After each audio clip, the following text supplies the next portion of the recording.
What is up, everybody? Welcome back to the Sports Junkie Podcast. If you are not a junkie, go ahead and go down and click the subscribe button to become a junkie today. Please like and subscribe. Yes, sir. It is much appreciated. All feedback is welcome, so go ahead and leave a comment. What team do you want us to talk about? Who's your favorite team? If we made any wrong accusations, if we said something correct and you just want to appreciate it, go ahead and leave a comment down below. It's all appreciated. But let's go ahead and dive into this. We don't got to worry about that in this video, especially because we're Georgia fans. So, you know, we watch all 60 minutes of the game, no matter how big of a blowout it is. 56-7. Yeah. The Mailman. Did you see the post? Did you see the comment I tagged you in? Yes. That man said Amazon Prime delivers in 2 days. Mailman delivers next half. Yeah. That was crazy. I mean, sooner or later, Amazon's going to be like hours later. I ordered a package once at like 8 at night. They were like, oh, you want this at 4 a.m.? Between 4 and 8 a.m.? It's getting quick, man. But it's not quicker than the Mailman. One thing I do want to talk about from this game is Carson Beck didn't play as well as I wanted him to. No. Yeah, that's the main thing I noticed. Definitely shut me up about, you know, what I was saying pregame. I was kind of mad that Stetson Bennett was getting the start because still to this day, to this moment, we realize that Stetson, yes, he will be the backup if we need him, but he's still not that guy. And I'm not gonna, I mean, he can improve, obviously. I expected him to improve. He's still, you know, 5'11" or whatnot, but I still don't think if JT goes down, our season is in quite big, you know, thick jeopardy. You know, and Stetson Bennett's a good guy, and, you know, he dominated against UAB, but guys, we got to remember, I mean, let's not forget Florida. Let's not forget Kentucky. Let's, you know, definitely don't forget those games, man. All credit is due to him. Respect the Mailman.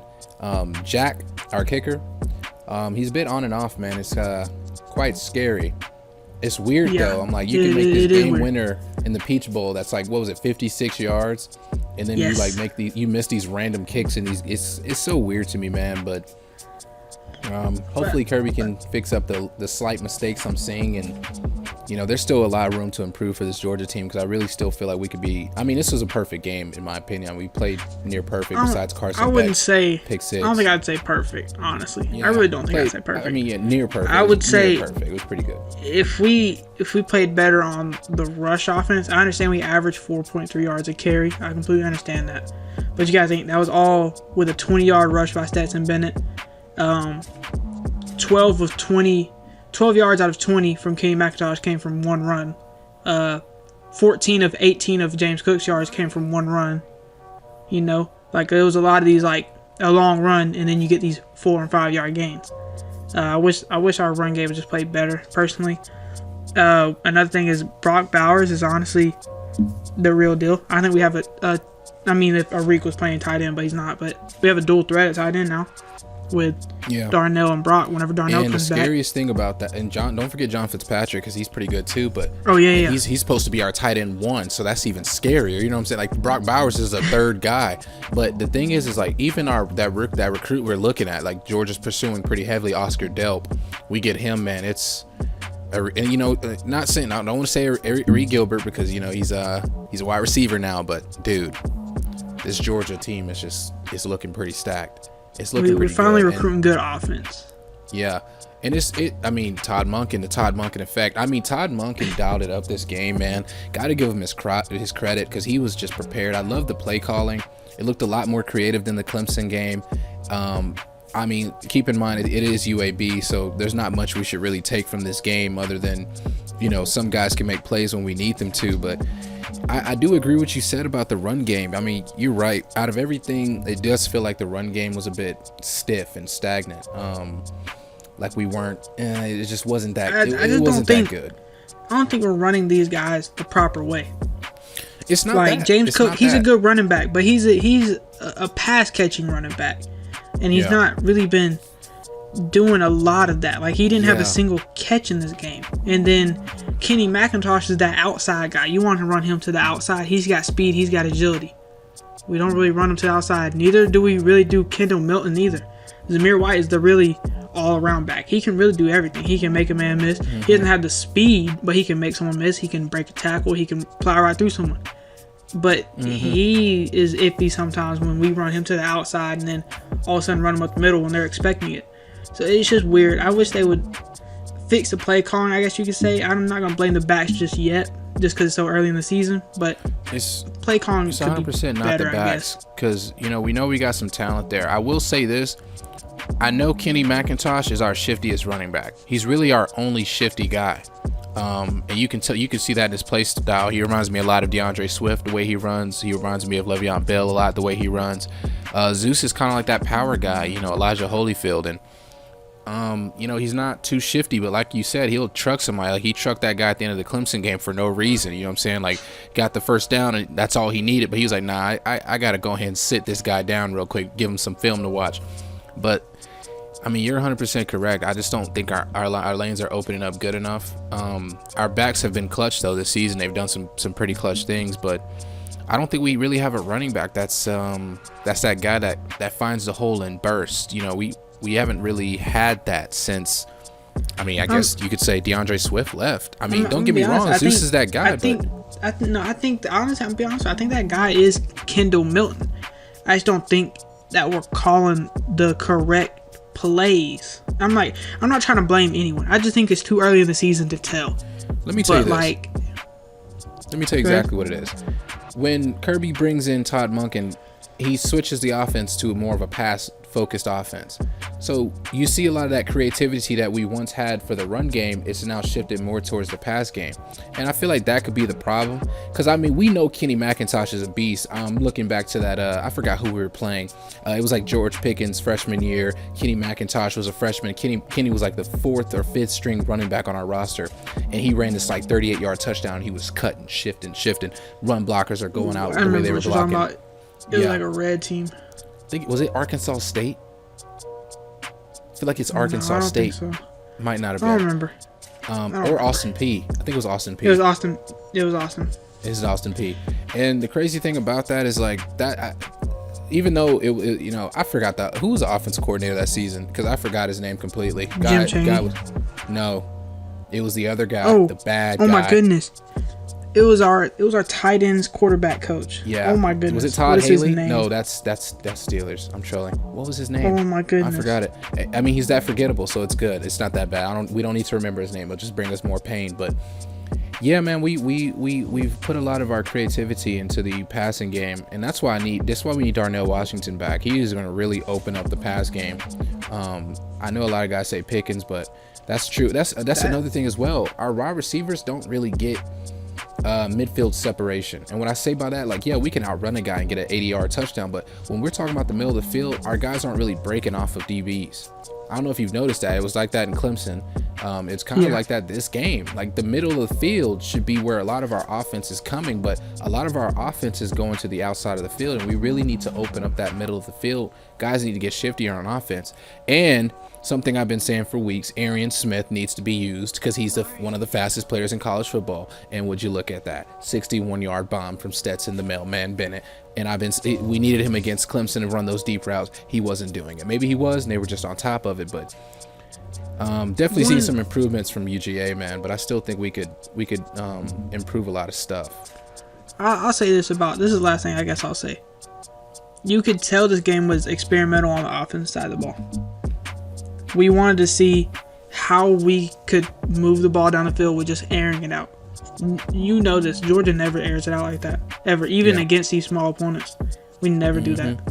So I feel like this was an experimental game to air it out and see how we did. We honestly did amazing, considering that we were just airing it out. And we play South Carolina next week, and there's a lot of injuries I feel like won't play. I'm sure Stetson Bennett will play. Not Stetson Bennett, but JT Daniels will play. Kirby said his injury was still kind of bothering him a bit, which is weird because he said he was trying to play last Saturday. But, if Stetson Bennett plays, I still think Georgia's got it. It's South Carolina. Crazy thing is that we were a 24 point favorite over UAB? Yeah. We're our 32-point favorite. We opened as a 32-point favorite against South Carolina. I think the main problem with that is because South Carolina barely beat East Carolina. It's a 3-point win, 20-17. South Carolina's South Carolina. They did upset us a few years ago. They had a better team then, I guess. But I mean, good luck to him. What did we beat him by? What was it last year? 52-17, was it something like that? I expect us to score 50 again. I mean, I think we've gotten better. Our D line is just so dangerous. And the thing that impresses me with Georgia, and I'll say this and I'll be done with it, but is our front seven, I think, is too dominant. And it's going to screw up a lot of teams. That's why I'm like, well, Florida was a team I was like, maybe they might have a shot against Georgia. But after these 2 weeks and seeing how really stacked we are on the D-line and the front seven, our linebackers, who is equipped for that? Because it's not Florida. Florida's not equipped for that.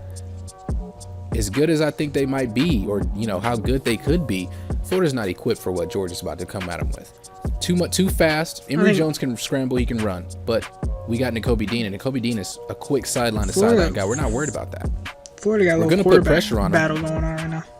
Yeah, they do. No, I forget who their Richardson guy got injured. Is. I don't know how long he's going to be out, but he's injured as of right now. I don't know how many weeks, but yeah, he left that game pretty early. Came in through a bomb, dude.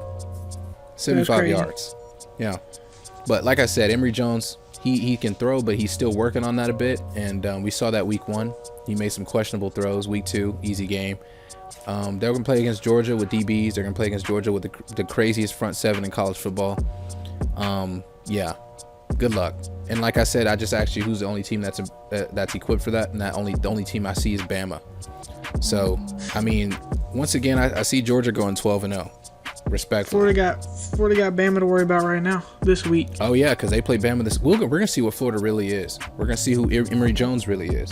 That game's really that's gonna be interesting, man. I might have to watch that. Bama's winning, but what did I say preseason that Florida could win that game? Week 1 kind of shut me up a bit. I expected Emory Jones to play a lot better, a lot crazier, but he hasn't really been too exotic. You said Florida coming back with the heat this year. I thought Florida was going to win the SEC East, man. I'm not going to lie.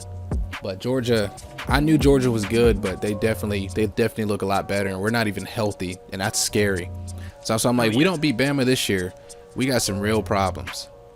Like real problems that we got to look at. Because this is our best roster, and I think this is the best roster since Kirby's been here. And I'm talking about better than 2017. I think it's the best defense, 100%. No, I'll give it to you. Yeah, this is the best. This is the best offense team. Too. Come on. This is the best team. Yeah, I'll give it to you. Yeah, all these NFL players on this team. Look at our D line, our front set. Just look at all those NFL players. And a lot of them won't be first round picks because they rotate so much. Like Adam Anderson right now, he's not a first round pick because we rotate him so much. But he could definitely be a first round pick. We'll see how he continues to play this season. Because remember, what was his name? He was our first round pick last year. Went to the Titans. Our linebacker, who was his name? He's first round pick. You know what I'm talking about. He got drafted to the Titans.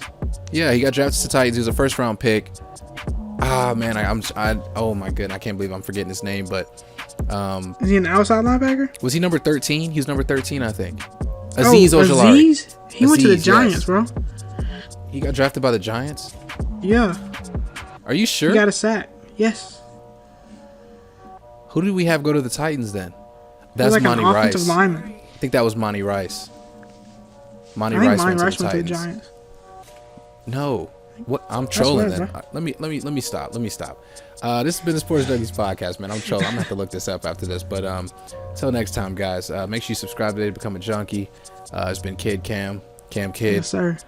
Trying to hit 200, get us to 200, or at least get us to 180. We've been sitting at 178 for about a week. Yeah, give us some feedback in the comments too. Let us know what you're thinking about Georgia's season. 12-0 on the rise, national championship, the playoffs. Let us know. Is Texas back?